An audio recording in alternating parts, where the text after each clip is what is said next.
ইসলামপুর পুলিশের বড় সাফল্য। ইসলামপুর পুলিশ আরো একবার সফল হলো মাদক বিরোধী অভিযানে। গোপন সূত্রের ভিত্তিতে শনিবার দুপুর 2টো নাগাদ ইসলামপুর থানার অন্তর্গত আদালগঞ্জ থেকে দার্জিলিং জেলার মাটিগাড়ার বাসিন্দা এক মহিলাকে 18 কেজি 480 কিলোগ্রাম গাঁজা সমেত গ্রেফতার করে ইসলামপুর থানার পুলিশ। এ বিষয়ে সমস্ত আইনি প্রক্রিয়া যথাযথভাবে অনুসরণ করা হচ্ছে ইসলামপুর থানার পক্ষ থেকে। এর আগেও ইসলামপুর থানার পক্ষ থেকে একাধিক অভিযান চালিয়ে এমন পাচার হওয়া মাদক উদ্ধার করা গেছে। ইসলামপুর পুলিশের তৎপরতায় আরো একবার এই সফলতা। সমাজকে মাদকের অভিশাপ থেকে রক্ষা করতে ইসলামপুর পুলিশ সম্পূর্ণরূপে প্রস্তুত।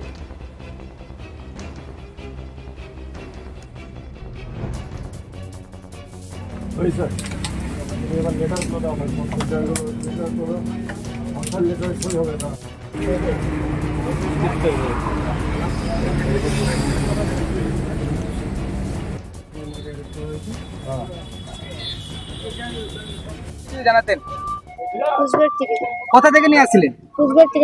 কোথা থেকে দিদি একটু জানাবেন দিদি?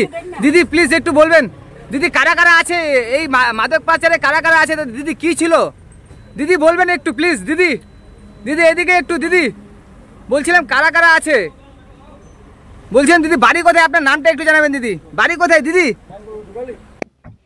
দিদি আপনার একটু নামটা জানাবেন প্লিজ, জানাবেন। এখন সিল খোলা হয়নি,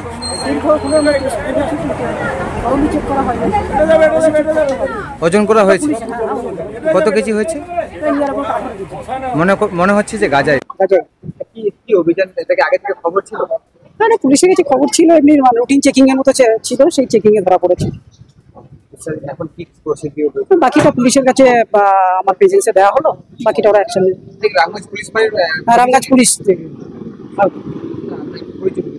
আমি হলো ডিউটি ম্যাজিস্ট্রেট, এসটিও ইসলামপুর।